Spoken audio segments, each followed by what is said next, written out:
নবী মুহাম্মদুর রাসূলুল্লাহ সাল্লাল্লাহু আলাইহি ওয়াসাল্লাম ফরমান ইন্না মিনাল বায়ানি লাসিহরা। জাদুময় বক্তৃতা দীর্ঘ বর্ষা নিয়ে আলোচিত সমাজ বিজ্ঞানের প্রতি তাদেরকে এগিয়ে যাবেন আমরা প্রত্যাশা করছি। অল্প সময় হজরত গুরুত্বপূর্ণ তাত্ত্বিক পথ প্রদর্শক আমাদেরকে দিয়েছেন, আশা করি আমরা অবশ্যই পালন করবো ইনশাআল্লাহ। হাজিরিন, আমরা এতক্ষণ যাবৎ যার জন্য অপেক্ষমান আছি, আজকে মাহফিলের বিশেষ অতিথি বিশিষ্ট আলেমে দ্বীন হযরত মাওলানা আতাউর রহমান তায়েরি কিশোরগঞ্জি। আমাদের আলহামদুলিল্লাহ আমাদের প্রধান অতিথি আমাদের মাওলানা আব্দুল রশিদ সাহেব কৃষ্ণনগর পূর্ববাদের সালাম হাতে চলে এসেছেন, ওনার পরেই হযরত আলোচনা করবেন। এই মুহূর্তে আপনাদের সামনে কোরআন এবং হাদিস থেকে মূল্যবান পাঠ্য পেশ করবেন বিশিষ্ট আলেমে দ্বীন হযরত মাওলানা আতাউর রহমান তায়েরি সাহেব কিশোরগঞ্জি। হযরত মাওলানা আতাউর রহমান তায়েরি সাহেব কিশোরগঞ্জি হযরতের আলোচনার পূর্বে সংক্ষিপ্তভাবে একটা সঙ্গীত পরিবেশন করবেন রাজিবুল ইসলাম।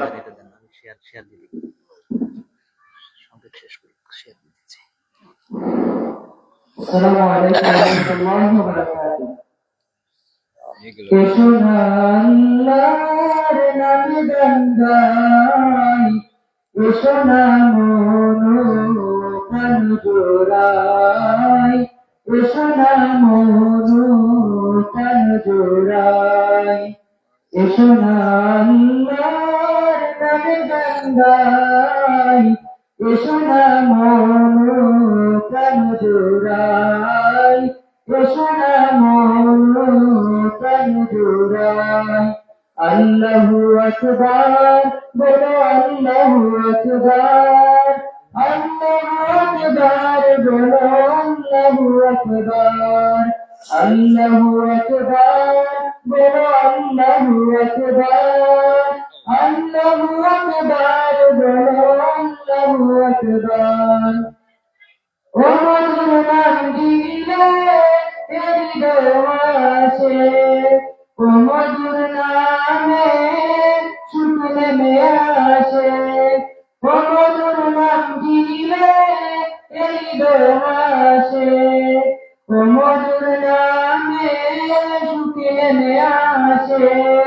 ও নামের তুলনা হবে না, হবে না, ও নামের তুলনা হবে না, হবে না, তুলনা নাই নাই নাই।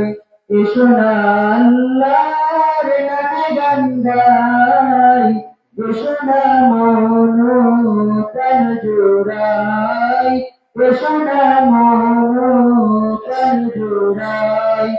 আল্লাহু আকবার বলো, আল্লাহু আকবার, আল্লাহু আকবার বলো, আল্লাহু আকবার, আল্লাহু আকবার বলো, আল্লাহু আকবার, আল্লাহু আকবার বলো, আল্লাহু আকবার। যে নামের বিরানি মেলে আগুন হলো পানি, গাছের মতো ডাকলে আজ সারা দিবেন তিনি, সারা দিবেন তিনি।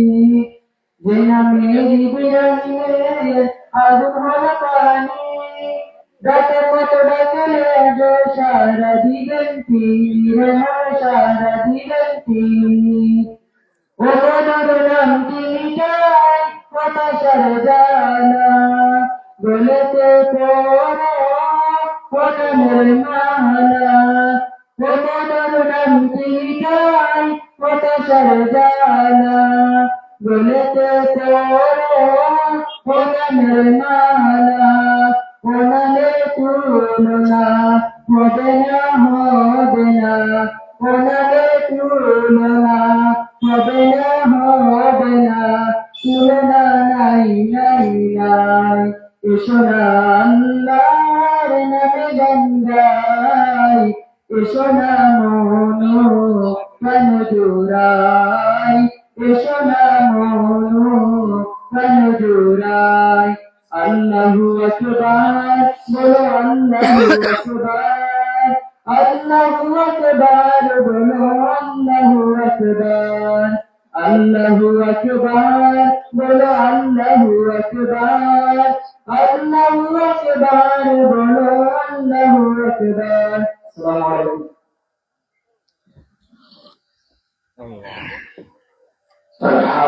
তার প্রশংসায় আমাদের চলার পথে ছিল না, তার প্রেমে আমাদের প্রাপ্য। শিল্পী রাজীবুল ইসলামকে অত্যন্ত সক্রিয় আর কঠোর মাধ্যমে আমাদের কৃষি পরিবারের বিরোধনা কিছুটা হলেও প্রশংসিত করেছে। আমাদের পয়গম্বর এমন একজন নবী, এমন একজন আদর্শ ব্যক্তিত্ব, যিনি এই পৃথিবীতে সর্বপ্রথম সামনের দ্বারা প্রতিষ্ঠিত করেছেন, যিনি এই পৃথিবীতে সর্বপ্রথম সামনের দ্বারা দান দিয়ে জাতি ধর্ম নির্বিশেষে প্রতিটা মানুষের পাত্র যার যার দোয়ারে পৌঁছে দিয়েছেন। সে দয়ার নবী করুণার ছবি মুহাম্মদুর রাসূলুল্লাহ সাল্লাল্লাহু আলাইহি ওয়াসাল্লামের শায়ে আমরা সকলে হৃদয় নিয়ে একবার বলি সাল্লাল্লাহু আলাইহি ওয়াসাল্লাম।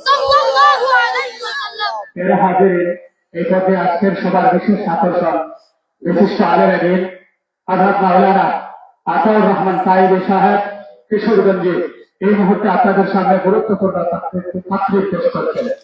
হযরতের গুরুত্বপূর্ণ আলোচনা পেশ করার জন্য আহলে কমিটির পক্ষ থেকে সবাই অনুরোধ করছি।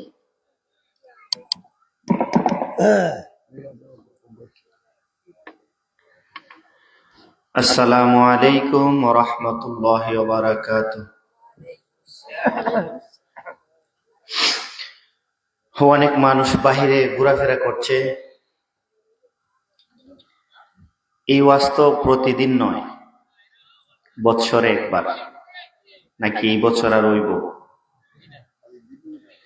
আমি বিনীতভাবে অনুরোধ করব, যারা বাহিরে ঘোরাফেরা করছে, এই মাসটা একটা বরকতি মাস,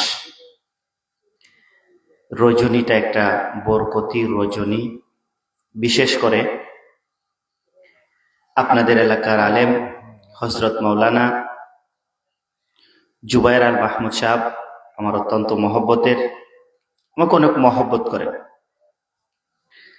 আর আপনাদের মসজিদের ইমাম সাহেব মাওলানা শাহিন আলম সাহেব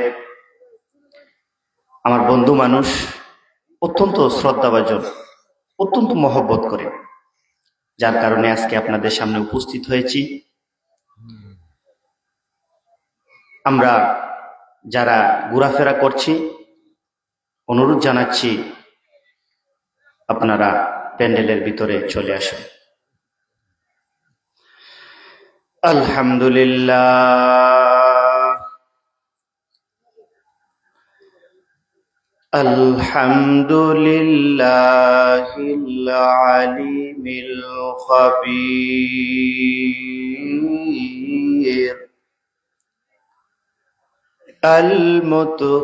المتقنين دام العالم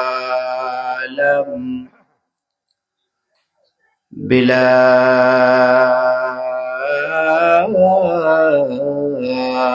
معين ولا نصير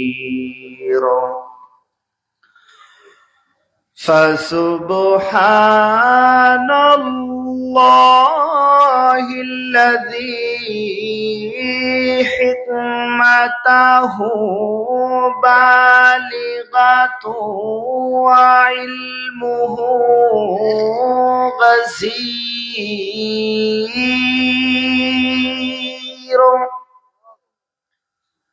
ونعمه واصلة إلى كل صغير وكبير ونشهد أن لا إله إلا الله وحده لا شريك له ونشهد أن سيدنا ومولانا محمدا عبده ورسوله أما أما بعد فقد قال الله تعالى في كلامه المجيد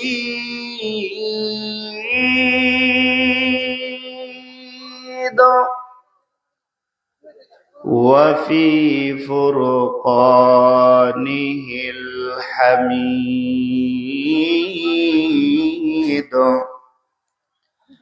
أعوذ بالله من الشيطان الرجيم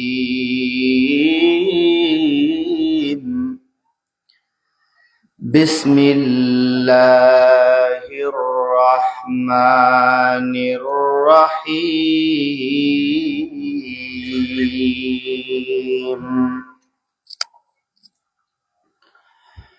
نون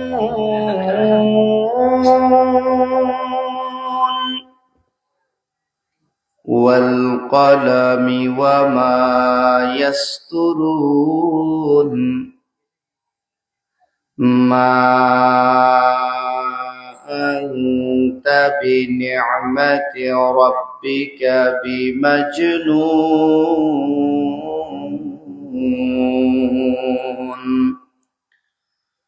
وإن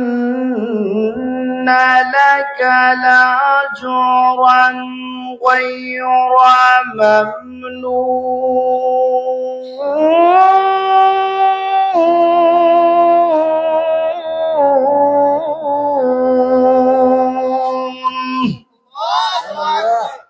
وإنك لعلى خلق عظيم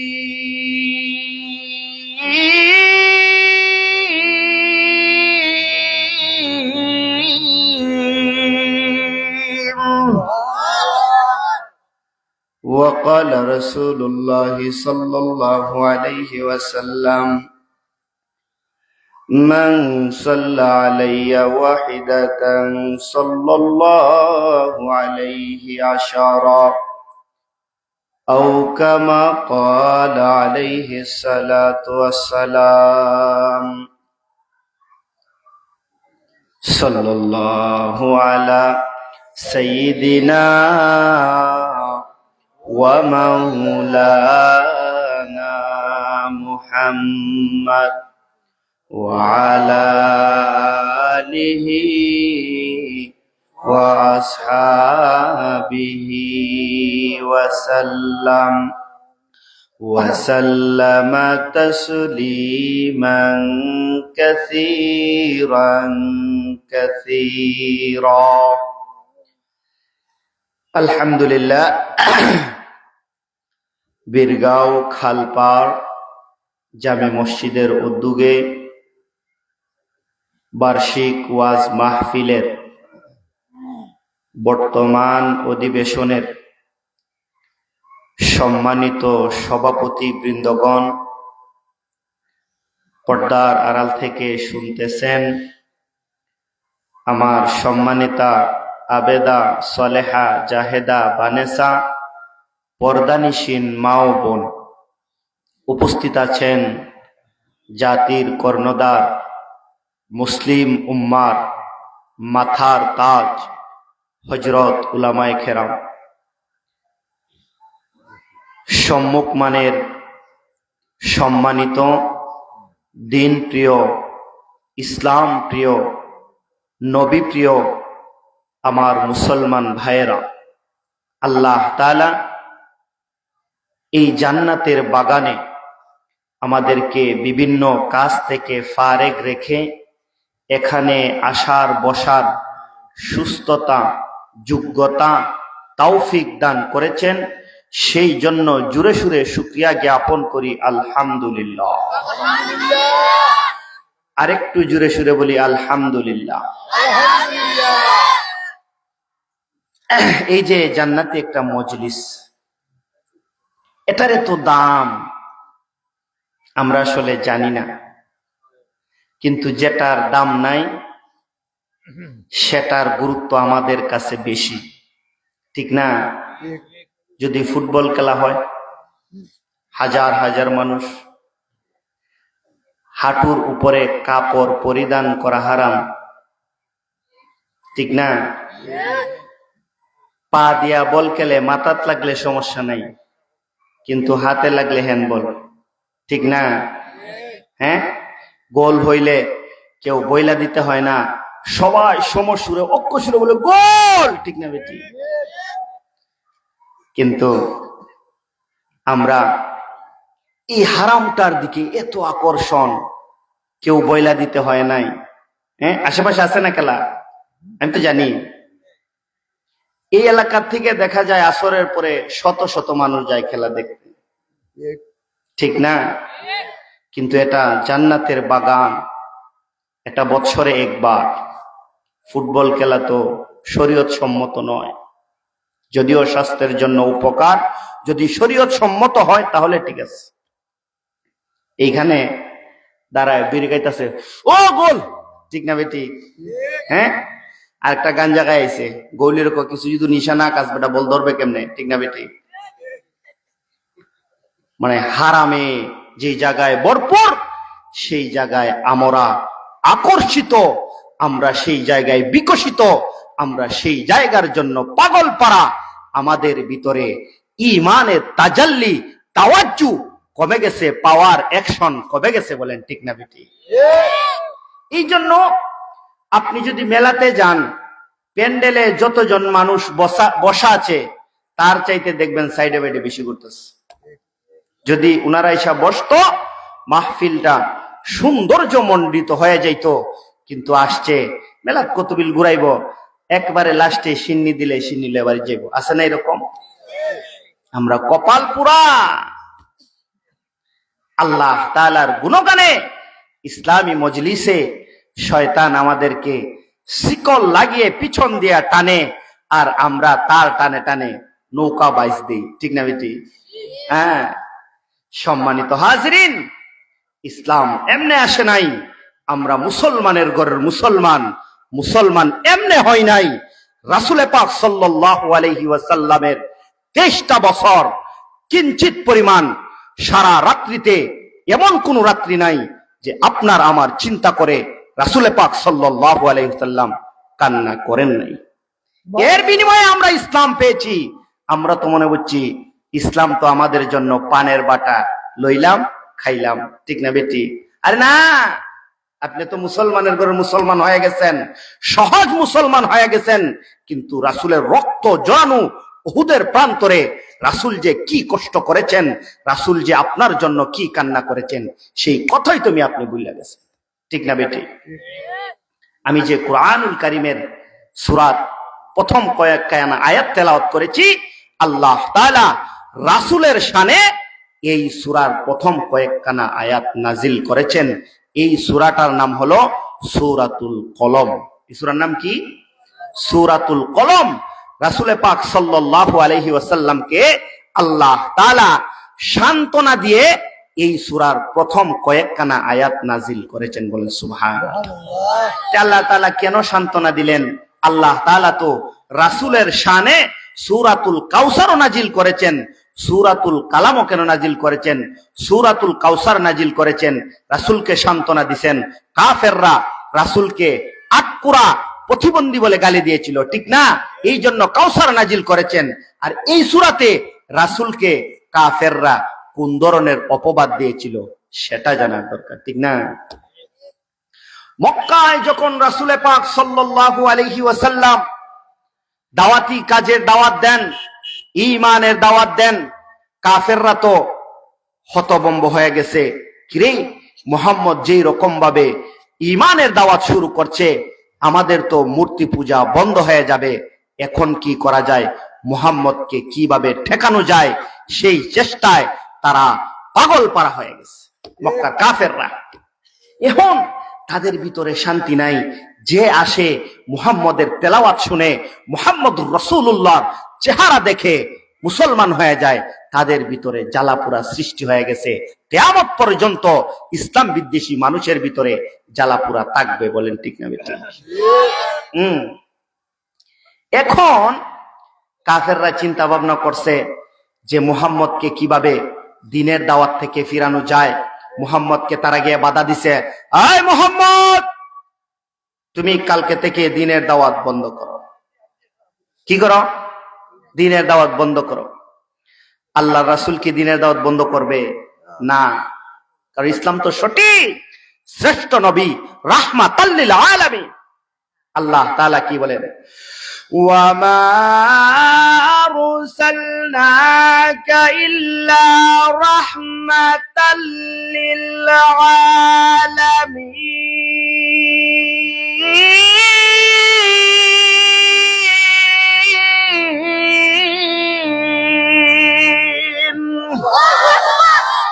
আল্লাহ তাআলা বলেন, দুনিয়ার মানুষ,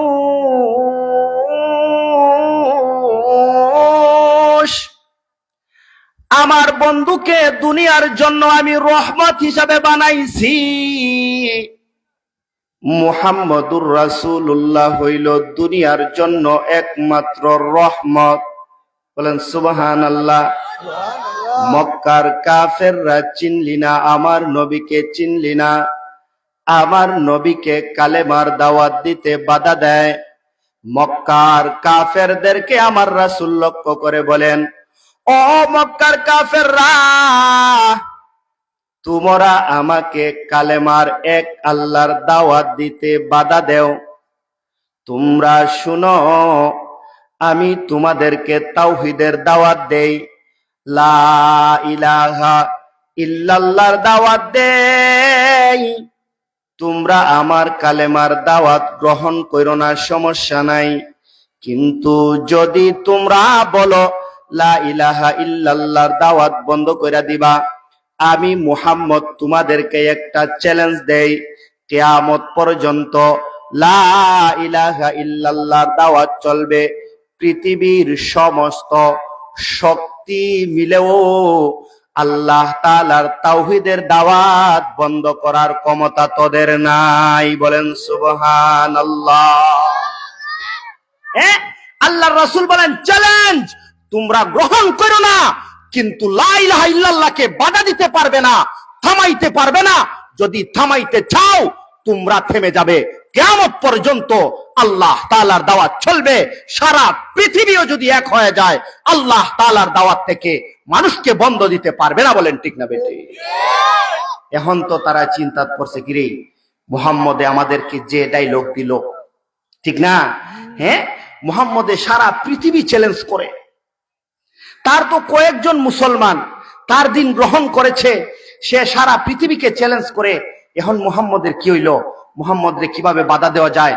তারা একটা মিটিং ডাকছে, এলাকার গণ্যমান্য কাফের, গুন্ডা, কুকুর, লিডার সবাই মিলায় একটা মিটিং ডাকছে। এই মুহাম্মদরে কিভাবে বাধা দেওয়া যায়? একজন ওইটা বলে, আমার কাছে একটা বুদ্ধি আইছে, মুহাম্মদরে এই করমু সেই করমু। আরেকজন ওইটা বলে, এক কাজ করো, আমরা আজকে থেকে মুহাম্মদকে বলবো যে মুহাম্মদ পাগল হয়ে গেছে। বলেন নাউজুবিল্লাহ। মুহাম্মদ পাগল হয়ে গেছে, মুহাম্মদরে জিনে আক্রমণ করে। বলেন নাউজুবিল্লাহ। এখন তারা এই বুদ্ধি করছে। এই বুদ্ধি করার পরে আরেকজন ওইটা বলে, এক কাজ করো, পাগল তো আমরা বলবই, আগে আমরা আবু তালেবের কাছে যাই। আবু তালেব তো এখন আমাদের গোত্রীয় নেতা, তার বাতিজা হইল মুহাম্মদ। আগে আবু তালেব রে গিয়া আমরা একটু বলি যে তোমার বাতিজারে, তুমি তো নেতা মানুষ, তোমার বাতিজারে তুমি একটু থামাও, তোমার বাতিজারে তুমি একটা থামাও। কাফেররার একটা দল আবু তালেবের কাছে গেছে। আবু তালেবের কাছে গিয়া বলতেছে, আমরা নেতা, ও আবু তালেব, আপনার কাছে একটা বিচার। আবু তালেব বলে, বিচার? বলো, কিসের বিচার? কার নামে বিচার? বলে, আপনার বাতিজা মুহাম্মদের নামে বিচার। বলে, আমার বাতিজা মুহাম্মদের নামে বিচার? আমার বাতিজা তো কোনোদিন কোনো পাপ কাজ, মানুষের অনিষ্টতা করতে পারে নাই, করে নাই, আমি কল্পনাও করি না। আচ্ছা বলো, আমার বাতিজা কি অন্যায় করছে? আমার বাতিজা কি অন্যায় করছে? এখন তারা বলে, আমরা যুগ যুগ ধরে, শত শত বছর ধরে মূর্তি পূজা করি, লাত উজ্জাতের পূজা করি। এখন তোমার বাতিজা ইসা এক আল্লাহর দাওয়াত দেয়, আমাদের ধর্মকে রহিত কইরা দেয়। এখন তোমার বাতিজারে তুমি থামাও, তোমার বাতিজারে এখন তুমি থামাও। আবু তালিব চিন্তার মধ্যে পড়ছে, যারা কি কয়, আবল তাবল কয়, আমার বাতিজা তো ভুল করতে পারে না। বলেন ঠিক না বেটি? উনি তেমন কোনো গুরুত্ব দেন নাই। কিছুদিন পরে দেখা যায় রাসূল পাক সাল্লাল্লাহু আলাইহি ওয়াসাল্লাম দিনের দাওয়াত দিয়েই যাচ্ছেন, দিনের দাওয়াত দিয়েই যাচ্ছেন, দিনের দাওয়াত দিয়েই যাচ্ছেন। আবার আরেকটা বড় দল আবু তালেবের কাছে এসে বলে, আবু তালেব, কয়েকদিন আগে আপনার কাছে আইছিলাম আপনার ভাতিজারে সতর্ক করার জন্য, কিন্তু আপনি করেন নাই। এখন আপনার ভাতিজা আরো বেশি দাওয়াত দেওয়া শুরু করছে। আপনি কি আপনার ভাতিজারে বাধা দিবেন, না আপনার সঙ্গে আমাদের যুদ্ধ হবে, নাইলে আপনার সঙ্গে আমাদের সম্পর্ক শেষ? এখন আবু তালেব পড়ছে বিপদ। জানে আবু তালেবের ভাতিজা মুহাম্মদুর রাসূলুল্লাহর কোনো সমস্যা নাই, কোনো দোষ নাই, কোনো ত্রুটি নাই। তারপরে আবু তালেব চিন্তা করলো, যদি এই বিষয় নিয়ে যুদ্ধ বিগ্রহ শুরু হয়, তাদের সঙ্গে আমার সম্পর্ক চিহ্ন হয়, তাহলে গোষ্ঠীর ক্ষতি, এলাকার ক্ষতি। ঠিক না বেটি? আমার ভাতিজার সাথে বসা দরকার। এখন মুহাম্মদুর রাসূলুল্লাহরে খবর পাঠাইছে যে, ভাতিজা তুমি একটু আসো না, তোমার সঙ্গে একটু দরকার আছে। তুমি আর আমি, আর কেউ নাই, তুমি আর আমি, আর কেউ নয়। এখন আবু তালেব ভাতিজারে ডাকছে ঘরের ভিতরে, দরজা বন্ধ করে বলে, ভাতিজা তোমার একটা কথা জিজ্ঞেস করি, তুমি আর আমি, আর কেউ নাই। আমার কাছে মক্কার কাফেররা আগে একবার এসেছিল, আমি তাদের কথার কোনো গুরুত্ব দেই নাই, কিন্তু আবার তারা আজকে এসেছে। আমাকে আইসা তারা ওয়ার্নিং দেয়া গেছে, যদি তোমাকে বাধা না দেই রে ভাতিজা, তাহলে আমাদের সঙ্গে তাদের যুদ্ধ হবে, তাদের সঙ্গে আমাদের সম্পর্ক ছিন্ন হবে। তার চাইতে ভালো আমি তোমাকে একটা ভালো পরামর্শ দেই, তুমি কালেমার দাওয়াত বন্ধ করে দাও, আর এই মারামারি হানাহানির দরকার নাই। বলেন নাউজুবিল্লাহ। আল্লাহর রাসূল এই রকম ভাবে মাথাটা নিচ দিয়া বৈশা রয়েছে। বলে, ভাতিজা আমি যতদিন তোমাকে কথা বলেছি, উপদেশ দিয়েছি, তুমি তো কথা শুনেছো, আজকে তুমি মাথাটা নিচ দিয়া বৈশা রইলা কেন? জবাব দেও না কেন? কোনোদিন তো আমার কথার কোনো উত্তর দেও নাই। চাচার কথা শুনেই হুকুম পালন করেছো, যা বলেছি তাই করেছো, আজকে কেন তুমি মাথা নিচে দিয়া বৈশা রইলা? আমার রাসূল সাল্লাল্লাহু আলাইহি ওয়াসাল্লাম মাথা উঠাইছেন। মাথা উঠাইয়া চাচার চোখের দৃষ্টির দিকে তাকাইছে।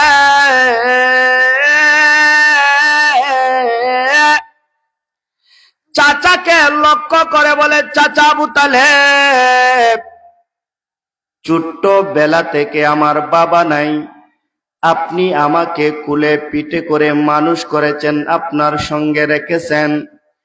যতদিন যেই উপদেশ দিয়েছেন চাচা, আপনার কথার কোনো বিরোধিতা করি নাই, কোনো অবাধ্যতা করি নাই।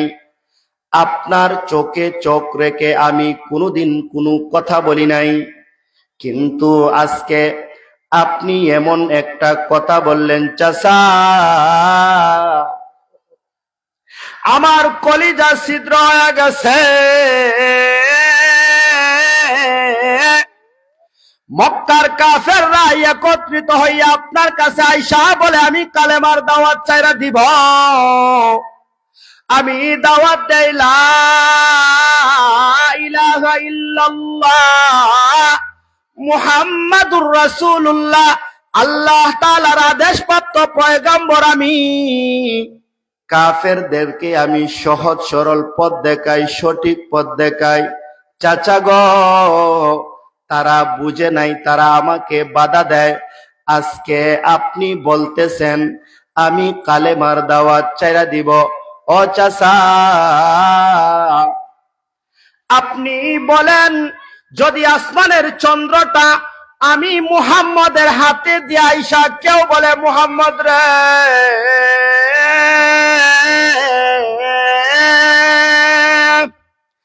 আসমানের চন্দ্রটা আমি তোমার হাতে দিয়া দিলাম, আর যদি বাম হাতে দিয়া বলে, আসমানের সূর্যটা তোমার বাম হাতে দিয়া দিলাম। চাচা, কোনদিন আপনার কথার অবাধ্য হই নাই। চাচা আজকে এমন একটা কথা বললেন, আমাকে যদি চন্দ্র সূর্যর মালিক বানায় দেওয়া হয়, আর বলে আজকে থেকে চন্দ্র সূর্য মুহাম্মদ তোমার কথাই উদিত হবে, তোমার কথাই অস্ত যাবে, তারপরেও চাচা আমি শাহাদত বরণ করব। আমি কালেমার দাওয়াত থেকে বিন্দু পরিমাণ বিরত থাকব না। বলেন সুবহানাল্লাহ। আবু তালেব রাসূল পাক সাল্লাল্লাহু আলাইহি ওয়াসাল্লামের দৃষ্টির দিকে তাকাইছে।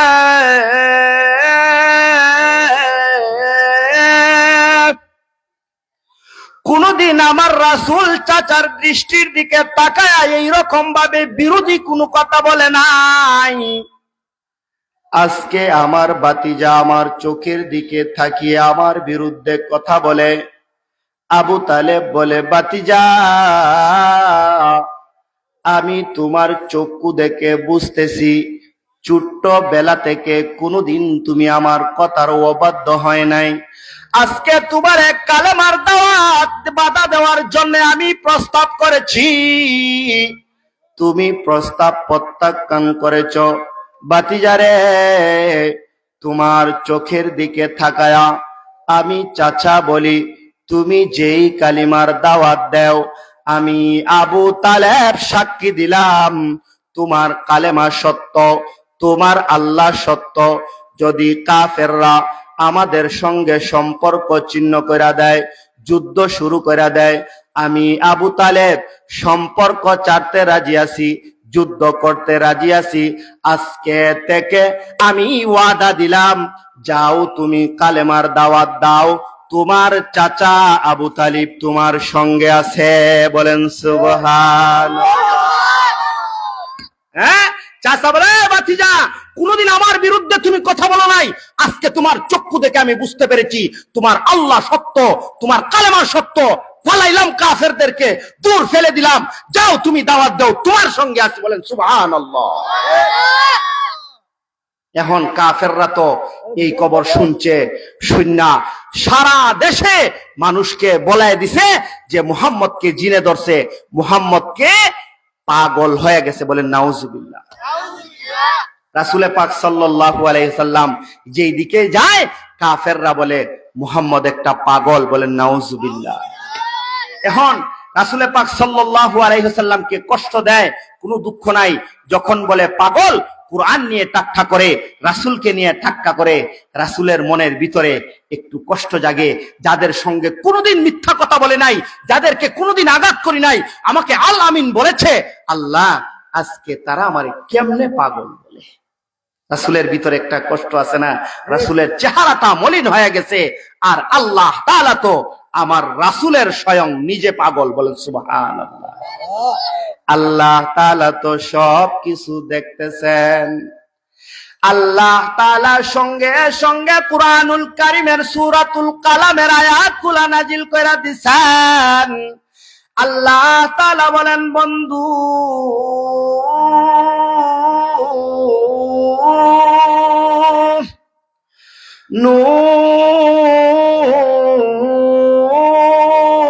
নুন ওয়াল কলামি ওয়া মা ইয়াসতুরুন।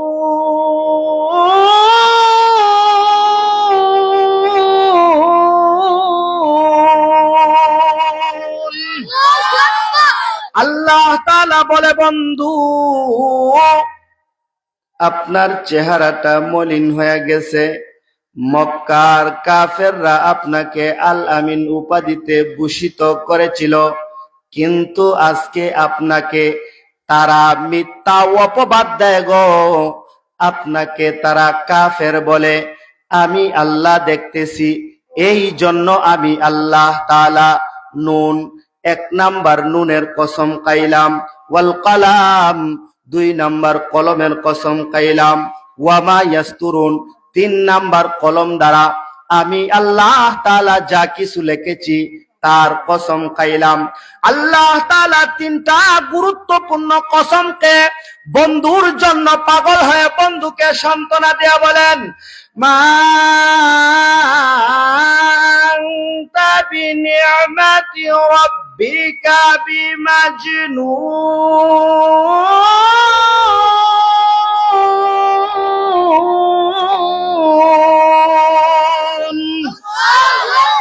আল্লাহ তাআলা বলেন, বন্ধু মক্কার কাফেররা আপনাকে পাগল বলে, জিনে ধরা বলে, কিন্তু আমি আল্লাহ তাআলা বইলা দিলাম আপনার রবের অনুগ্রহে আপনি কোনোদিনও পাগল হতে পারেন না। আপনাকে যারা পাগল বলে আসলে তারা পাগল। বন্ধু, আপনি মনে কষ্ট নিবেন না।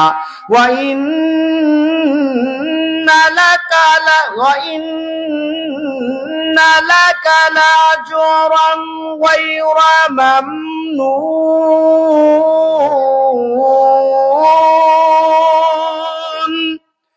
বলে বন্ধু, আপনার জন্য আমি আল্লাহ তাআলা অফুরন্ত পুরস্কার রেখে দিয়েছি। ওয়া ইন্নাকা লালা খুলুকিন আযীম।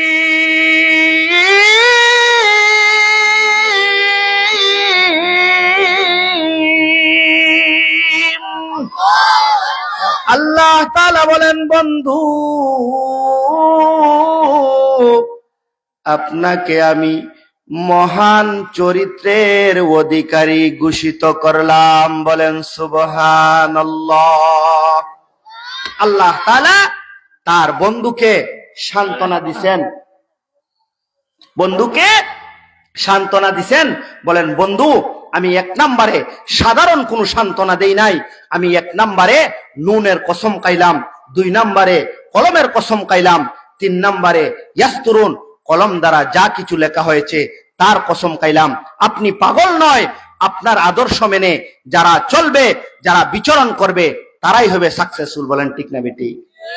এখন আল্লাহ তাআলা বন্ধুকে সান্ত্বনা দিয়া কসম খাইছেন, নুনের কসম, কলমের কসম, কলম দ্বারা যা কিছু লেখা হয়েছে তার কসম খাইছেন, ঠিক না? এখন আল্লাহ তাআলা তো গুরুত্বপূর্ণ জিনিসের কসম খান, তাহলে আল্লাহ তাআলা নুনের কসম খাইয়া, নুন ইটে কোন জাতের গুরুত্বপূর্ণ বিষয় সেই জিনিসটা আমাদের বুঝার দরকার আছে না নাই? আল্লাহ তাআলা যে নুনের কসম খাইলেন এই জিনিসটা আমাদের বুঝার দরকার আছে না নাই? নুন হইল এটা হরফে মুকাত্তাআত, আল্লাহ তাআলা ছাড়া এর অর্থ দুনিয়ার আর কেউ জানে না। তারপরেও হাদিস বিশারদগণ এটার অর্থ তুলেছেন, নুনের অর্থ তুলেছেন। তাফসিরে নূরুল কুরআন নামক একটা কিতাবে নুনের ব্যাখ্যায় লিখেছে, নুন হইল একটা মাছ, যেই মাছ, এই মাছটা হইল ইউনুস পয়গম্বরের মাছ। বলেন সুবহানাল্লাহ। এই মাছটা হইল ইউনুস পয়গম্বরের মাছ। ইউনুস পয়গম্বরের মাছের কসম খাইয়া আল্লাহ তাআলা উনার বন্ধুকে সান্ত্বনা দিতেছেন। বলেন সুবহানাল্লাহ। তাইলে আল্লাহ তাআলা কি বলেন? আল্লাহ তাআলা বলেন, নুন।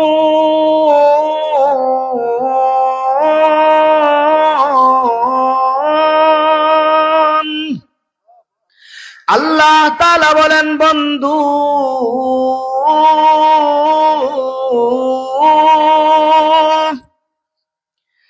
আমি নুনের কসম খাইলাম। নুন বলতে আমি গুরুত্বপূর্ণ জিনিস ইউনুস পয়গম্বরের মাছের কসম খাইলাম। বলেন সুবহানাল্লাহ। ইউনুস পয়গম্বরের মাছটা কেমন গুরুত্বপূর্ণ? দুনিয়ার মানুষ কিতাবের মধ্যে আছে, কোরআনের মধ্যে আছে, আল্লাহ তাআলা ইউনুস পয়গম্বরকে 1 দিন 2 দিন নয়, 40 দিন মাছের পেটে পানির ভিতরে রাইখা দিছেন। বলেন সুবহানাল্লাহ। আল্লাহ তাআলা বুঝাইতে চান দুনিয়ার মানুষ,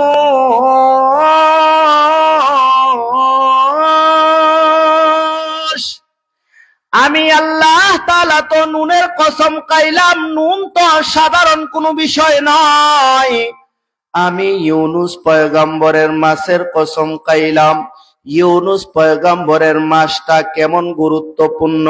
পৃথিবীর মানুষ, পানির নিচে দুনিয়ার মানুষ 1 মিনিট, 2 মিনিট, 5 মিনিট, সর্বোচ্চ 10 মিনিট এর উপরে পানির নিচে থাকার কোনো যোগ্যতা মানুষের নাই, আসেনি? নাই। কিন্তু আমি আল্লাহ তাআলা আমার পয়গম্বর ইউনুসকে 40 দিন মাছের পেটে রেখেছি। শুধু মাছের পেটে নয়, পানির ভিতরে, ফিজ জুলুমাত অন্ধকারের ভিতরে রেখেছি। 1 নাম্বার অন্ধকার হইল পানির অন্ধকার, দুই নাম্বার অন্ধকার হইল পানির ভিতরে আরেকটা মাছের পেটের অন্ধকার। তিন নাম্বার অন্ধকার হইল একেবারে সমুদ্রের নিচের গভীরের অন্ধকার। তিনটা অন্ধকারের ভিতরে আমার পয়গম্বর ইউনুসকে আমি রাইখা দিছি। দুনিয়ার মানুষ আমি বুঝাইতে চাই, আমি আল্লাহ তাআলা যদি ইচ্ছা করি পানির নিচেও মানুষকে বাঁচাইতে পারি। আমি আল্লাহ তাআলা যদি ইচ্ছা করি দুনিয়াতেও রাইকা মানুষকে বাঁচাইতে পারি।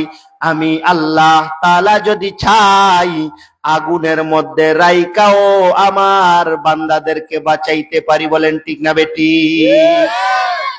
আল্লাহ তাআলা বলেন সাধারণ কোনো কসম নয়, আমার ইউনুসের কসম। পানির নিচে বাঁচানোর ক্ষমতা আমার আল্লাহর আছে। আগুনের মধ্যে ইব্রাহিম পয়গম্বরকে বাঁচায় আমি দেখায় দিছি। মাটির নিচে আসহাবে কাফের মানুষদেরকে আমি রাইকা বুঝায় দিছি যে কোনো জায়গায় আমি আল্লাহ তাআলা বাঁচায় রাখতে পারি। পানির নিচে তাইকা ইউনুস পয়গম্বর দোয়া করেছে, লা ইলাহা ইল্লা আনতা সুবহানাকা ইন্নী কুনতু মিনাজ জালিমিন।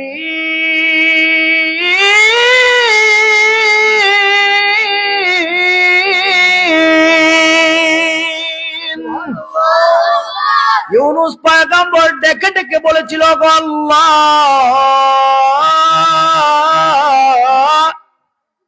এই গভীর অন্ধকারের ভিতরে মালিক তুমি বাঁচানেওয়ালা ছাড়া আর কোনো বাঁচানিওয়ালা নাই।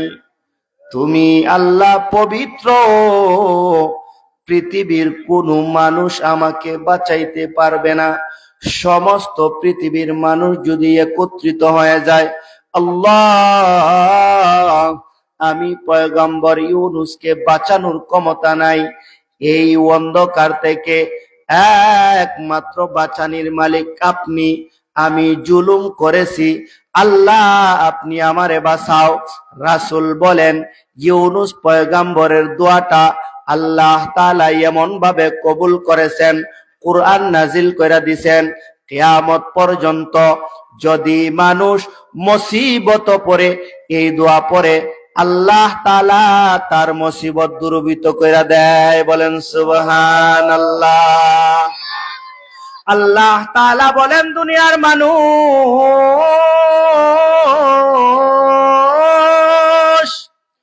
নুন বলতে আমি ইউনুস পয়গম্বরের মাছের কসম খাইলাম।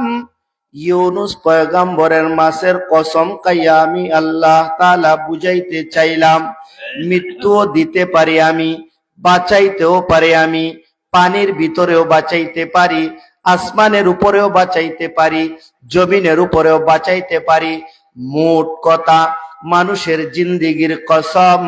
বন্ধু আমি গুরুত্বপূর্ণ কসমকে বলি, মা আনতা বিনিআমাতি রাব্বিকা বিমাজনুন।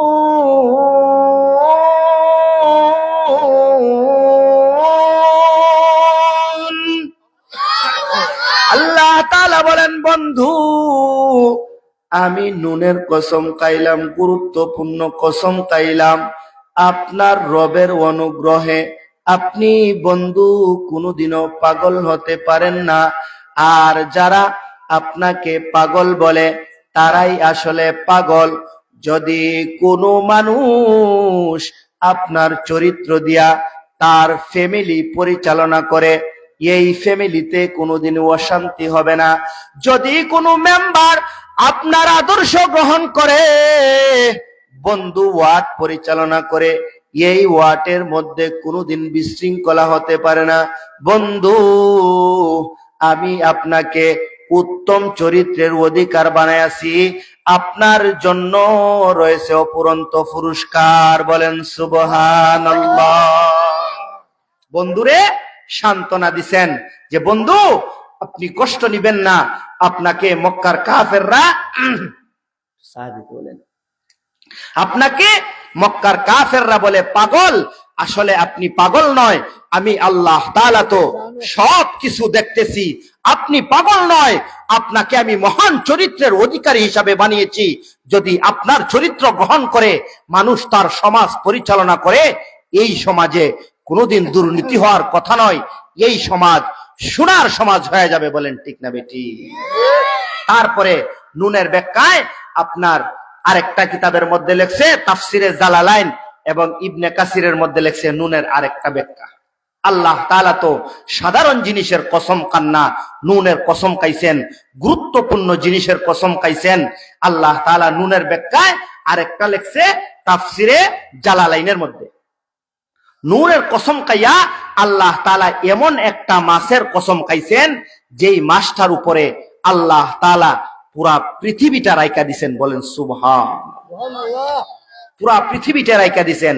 এখন এই মাছটা কি জাতের, এই মাছটা কোথায় আছে, সেই জিনিসটা জানার দরকার, ঠিক না?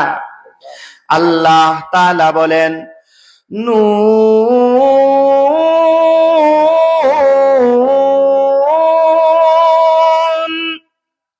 আল্লাহ তাআলা বলেন বন্ধু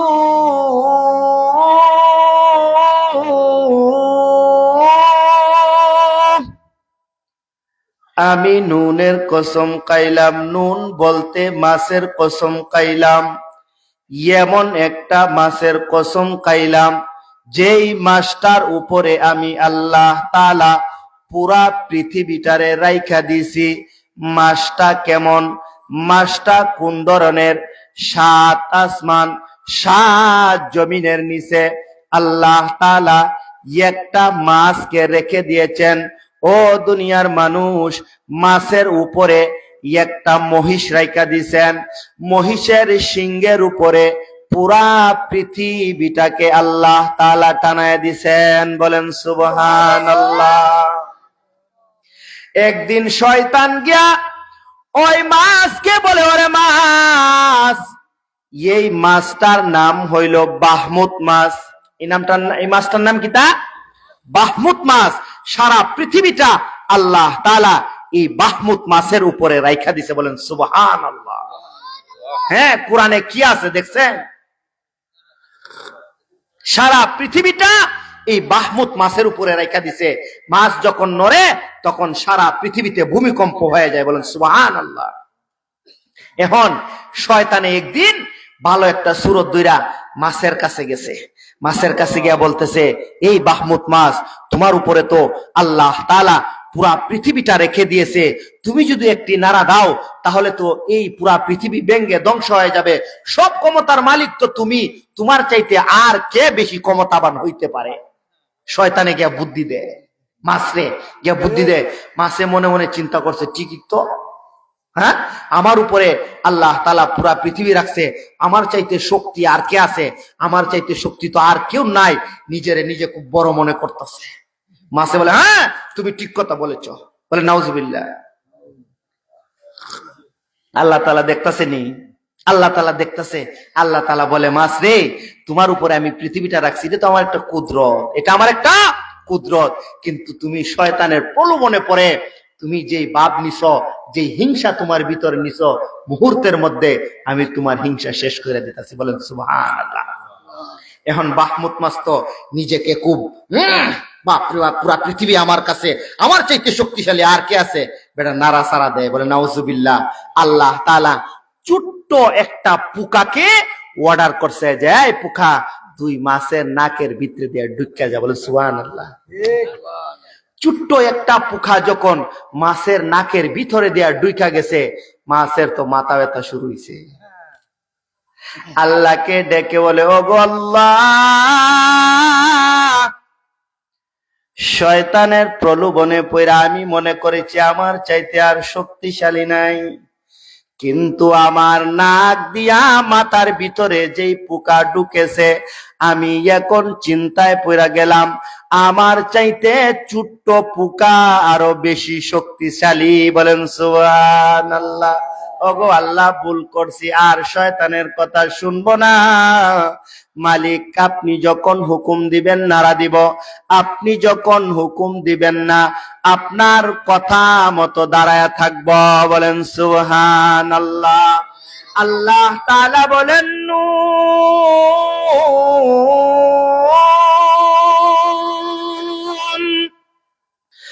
আল্লাহ তাআলা বলেন দুনিয়ার মানুষ,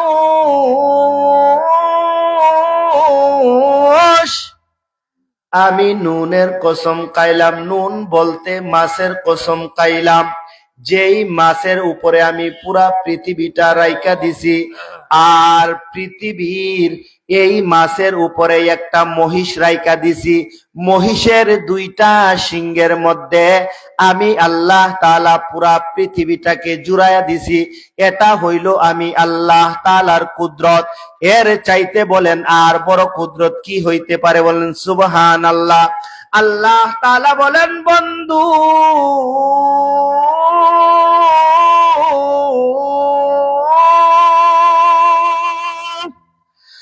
আমি সেই কুদরতি মাছের কসমকে বলি, মা আনতা বিনিআমাতি রাব্বিকা বিমাজনুন। আল্লাহ তাআলা বলেন আমি সেই কুদরতি মাছের কসমকে বলি বন্ধু, আপনার রবের অনুগ্রহে আপনি কোনোদিনও পাগল হতে পারেন না। ওয়া ইন্না লাকা লাআজরান গায়রা মামনুন।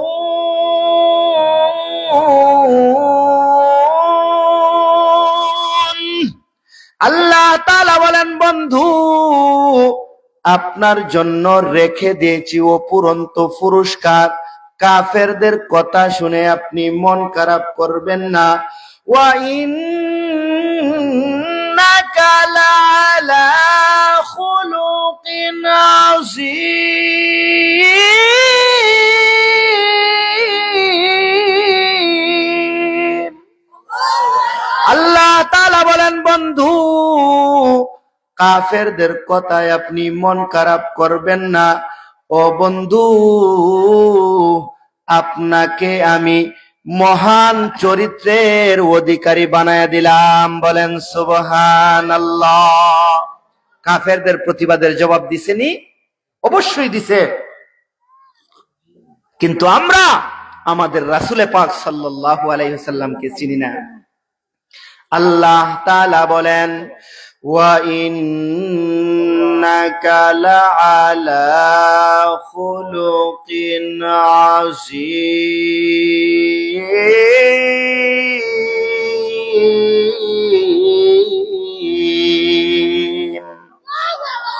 আল্লাহ তাআলা বলেন বন্ধু,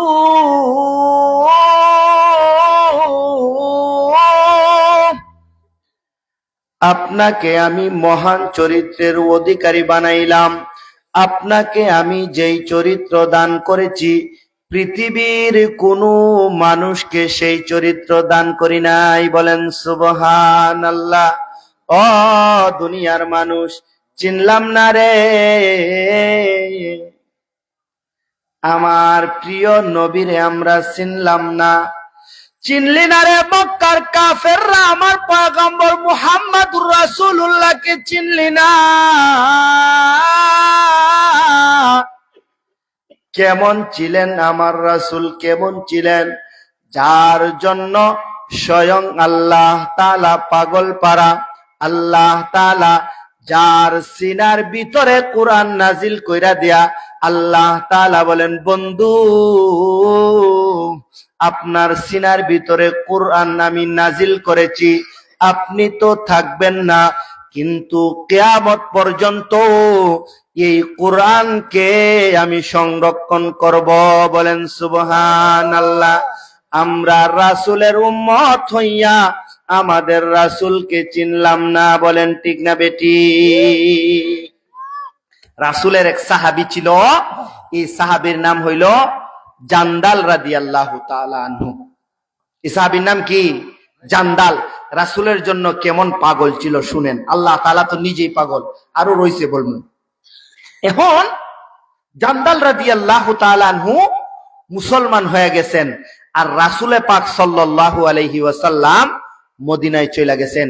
কিন্তু তৎকালীন সময়ে ওই যে স্বৈরাচারীর সময়ে কাফেররা মুসলমানদেরকে চরম পর্যায়ের অত্যাচার করত। এখন জান্দাল রাদিয়াল্লাহু তাআলা আনহু মুসলমান হয়ে গেছে, তার ফ্যামিলির মানুষ উনাকে প্রচন্ড পরিমাণ অত্যাচার করে, প্রচন্ড পরিমাণ অত্যাচার করে।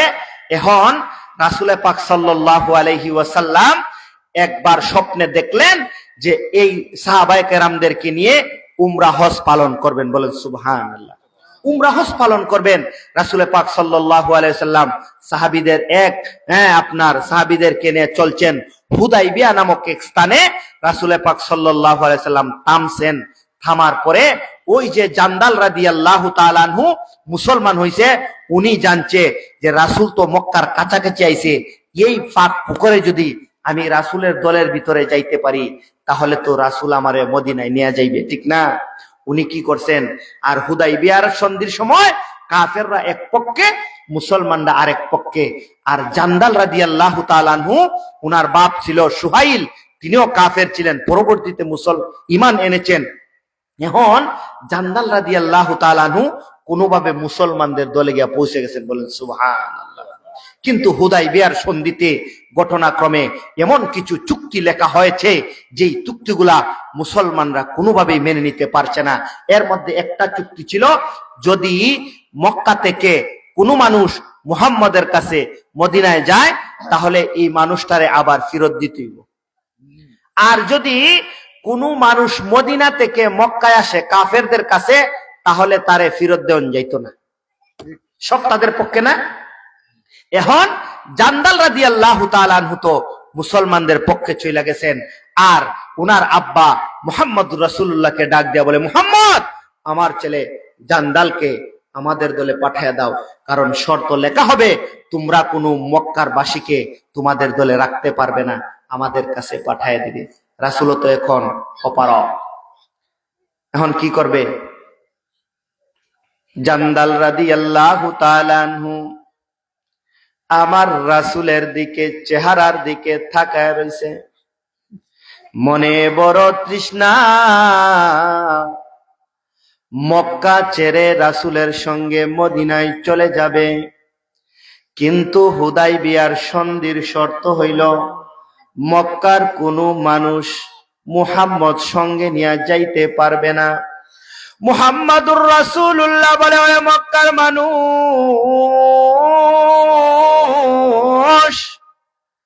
আমার জান্দাল তো ঈমানের জন্য পাগল হয়ে গেছে, ইসলামের জন্য পাগল হয়ে গেছে। আমার জান্দাল রে আমার সঙ্গে মদিনায় যাইতে দাও। মক্কার কাফেররা বলে, না না, জান্দালকে আপনার সঙ্গে দেওয়া হবে না।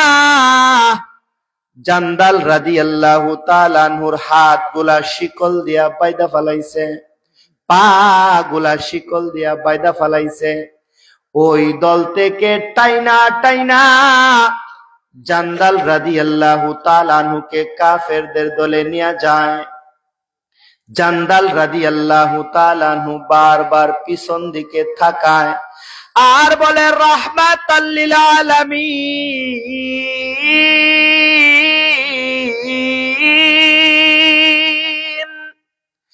আমি ঈমানের জন্য পাগল।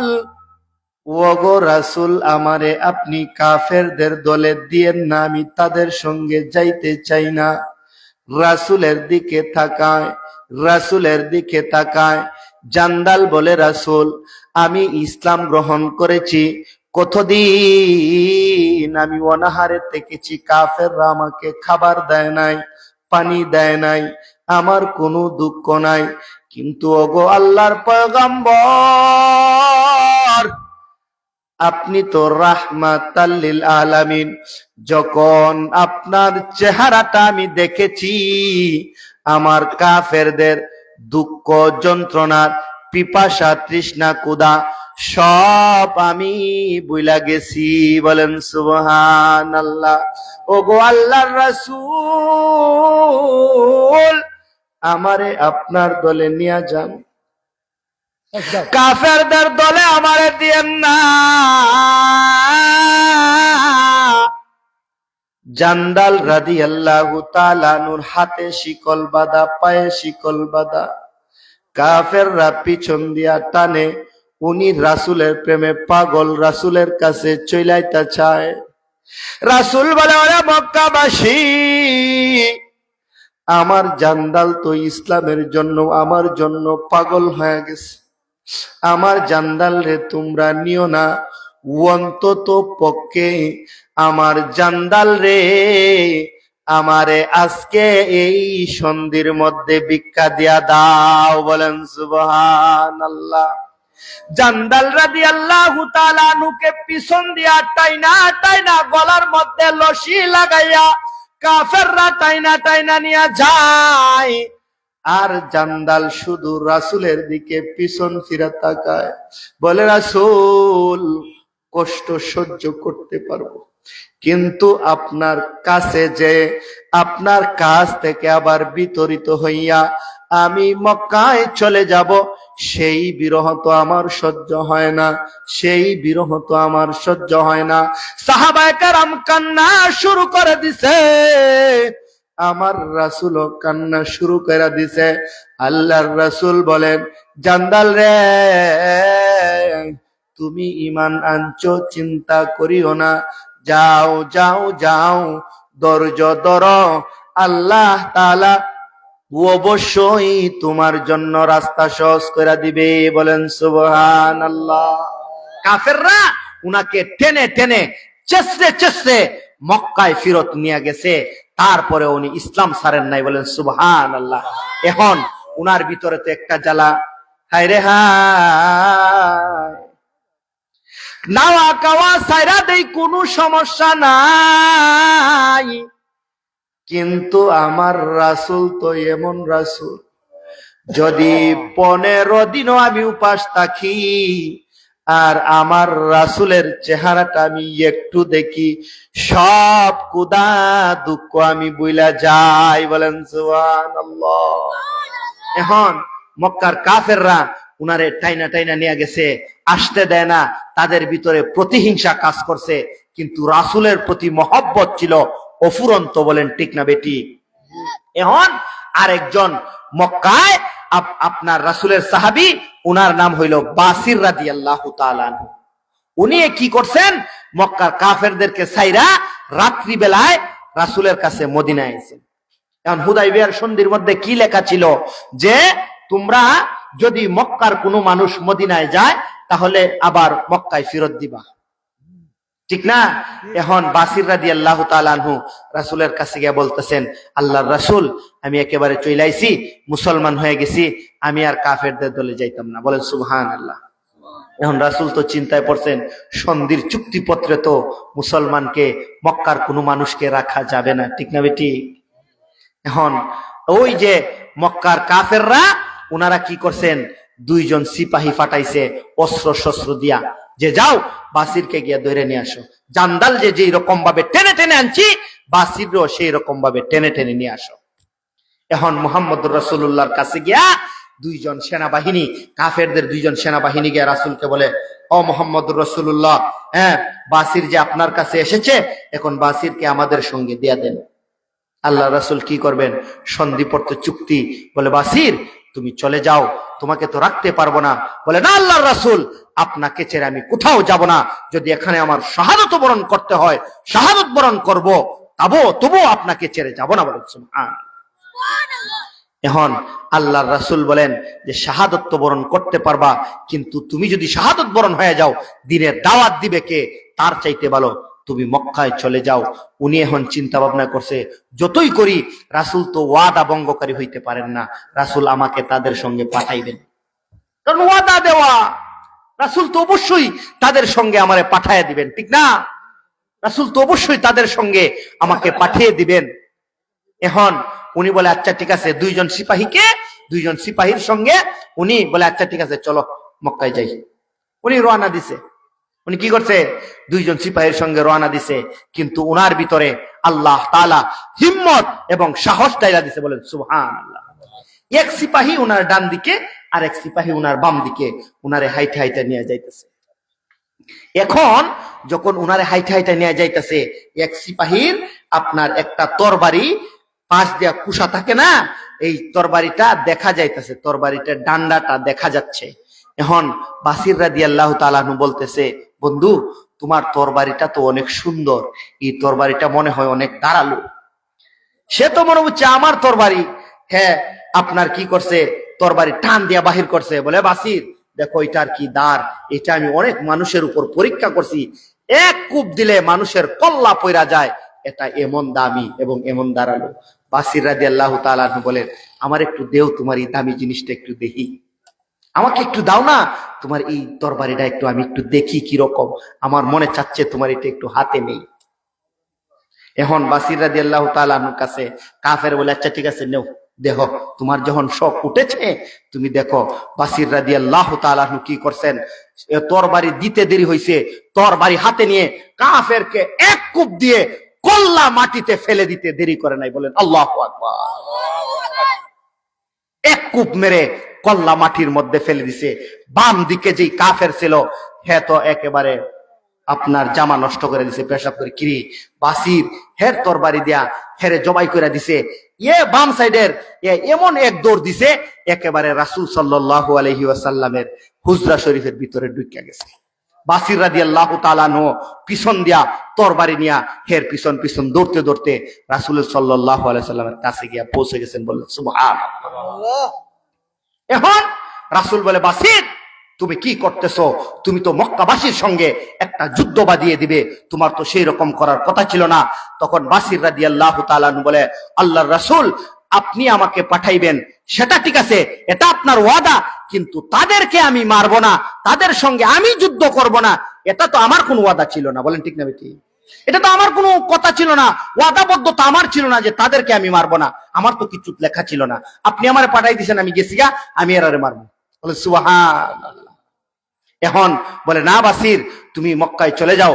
বাসির রাদিয়াল্লাহু তাআলা চিন্তা ভাবনা করেন, যদি আমি রাসূলের কাছে থাকি এখন তো এরা কিচ্ছু করতে পারতাম না, রাসূলের সামনে তো তাকে মারা সম্ভব নয়। এখন তার চাইতে ভালো রাসূল আমাকে মক্কা পাঠিয়ে দিবে, তার চাইতে ভালো আমি অন্য একটা জায়গায় চলে যাই। বলেন সুবহানাল্লাহ। বাসির রাদিয়াল্লাহু তাআলা আনহু অন্য একটা জায়গায় নদীর কিনারায় গিয়া এক জায়গায় স্থান নিছেন। বলেন সুবহানাল্লাহ। যখন নদীর কিনারায় গিয়া বাসির রাদিয়াল্লাহু তাআলা আনহু স্থান নিছেন, তখন ওই যে জান্দালকে টেনে টেনে হুদাইবিয়ার সন্ধির সময় কাফেররা মক্কায় নিছিল, উনি চিন্তা ভাবনা করে দেখে নেই, বাসির তো এই দেশ ছাড়ছে, মদিনায় যায় নাই, তাহলে আমি যদি বাসিরের কাছে যাই তাহলে তো কাফেররা আমারে ধরতে পারবে না। বলেন সুবহানাল্লাহ। এখন হযরত জান্দাল রাদিয়াল্লাহু তাআলা আনহু বাসির রাদিয়াল্লাহু তাআলা আনহু ঠিকানা নিছেন। ঠিকানা নিয়া উনি রাত্রি বেলায় চুপি চুপি বাসির রাদিয়াল্লাহু তাআলা আনহুর কাছে পৌঁছে গেছেন। বলেন সুবহানাল্লাহ। এখন এমন একটা পরিস্থিতি হইছে, মক্কার মানুষ, এমন একটা পরিস্থিতি হইছে, মক্কায় যেই মানুষই ইসলাম গ্রহণ করে এখন শুধু বাসির আর জান্দালের কাছে চইলা যায়। বলেন সুবহানাল্লাহ। এরকম ভাবে মানুষ মুসলমান হয় আর তাদের কাছে চইলা যায়, মুসলমান হয় আর যাদের কাছে চইলা যায়। এখন তাদের ছোট্টখাটো একটা দল হয়ে গেছে, এমন একটা জায়গায় দল হয়ে গেছে যেই জায়গায় দিয়া কাফেররা যাইতে হয়, তাদের কাছে খাবার নাই, বস্ত্র নাই, অস্ত্র নাই। তারা কি করছে, আমাদের কাছে যেহেতু খাবার নাই, কাফেররা তো এই দিক দিয়ে যাবে, আমরা তো 5-6 জন হয়ে গেছি, 10-12 জন হয়ে গেছি, এখন কাফেররা আসলে তাদের মাল লুণ্ঠন করে আমরা খাবো। বলেন সুবহানাল্লাহ। তাদের একটা ছোট্টখাটো দল হয়ে গেছে, তারা কাফেররা যখনই এই রাস্তা দিয়ে যায় তারা আক্রমণ করে তাদের মাল সামানা রেখে দেয়। বলেন সুবহানাল্লাহ। এখন কাফেররা পড়ছে বিপদ, কাফেররা বিপদ করে বলে রাসূলের কাছে গিয়া বলে, মুহাম্মদ আমরা তো বিপদে পড়ছি, আপনার বাসির আর জান্দালে এমন একটা টিম গঠন করছে, আমরা শুধু বিপদ আর বিপদ, এর চাইতে ভালো সন্ধির কোনো চুক্তি মুক্তির দরকার নাই, আপনার বাসির আর আপনার জান্দালকে আপনার কাছে ডেকে নিয়া তাদেরকে মদিনার সনদ, তাদেরকে মদিনার নাগরিক বানায় দেন। বলেন সুবহানাল্লাহ। রাসূল সাল্লাল্লাহু আলাইহি ওয়াসাল্লামের জন্য তারা ছিল পাগল। আল্লাহ তাআলা বলেন, ওয়া ইন্নাকা লাআলা খুলুকিন আযীম।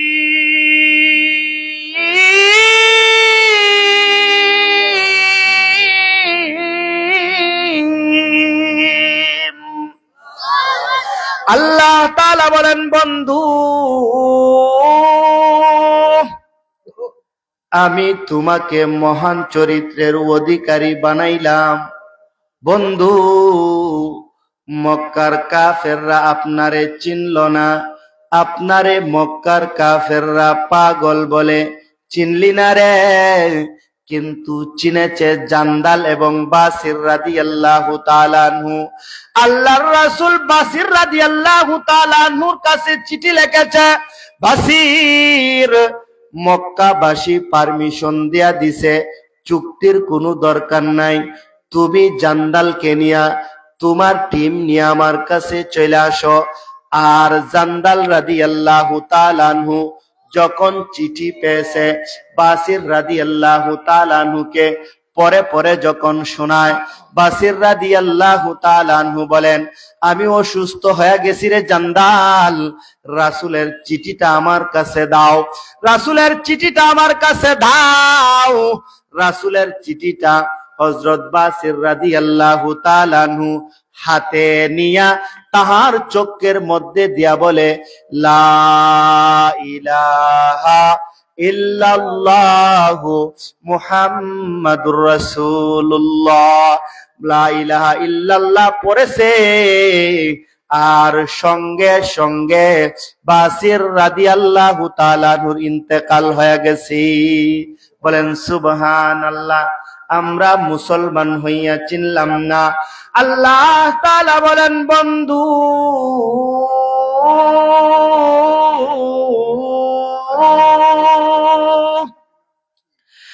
মা আনতা বিনি'মাতি রাব্বিকা বিমাজনুন।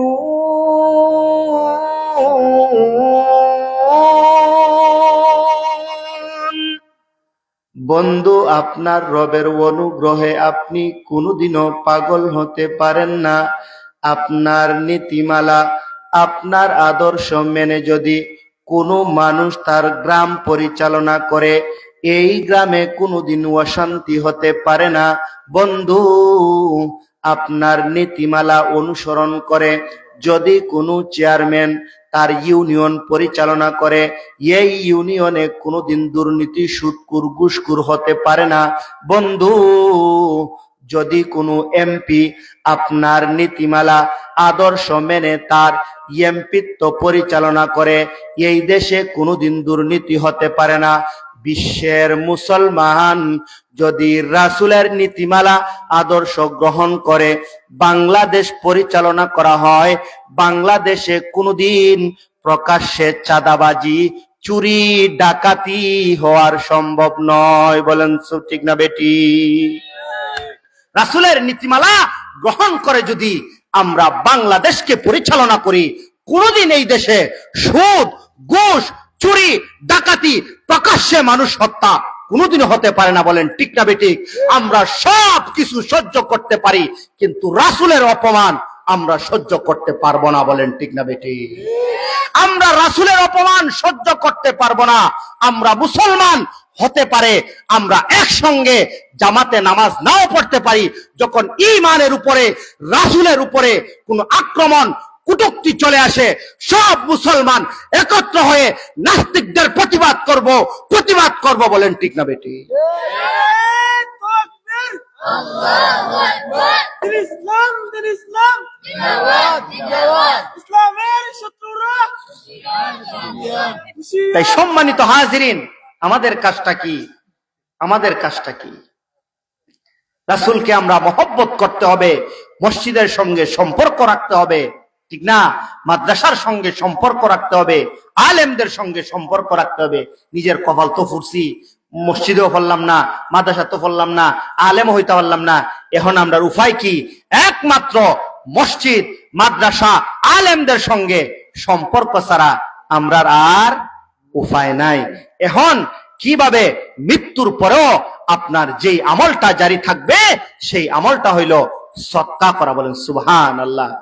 যতক্ষণ পৃথিবীতে বাইচে আছেন ততক্ষণ এর সুযোগ আছে, এরপরে আর সুযোগ নাই।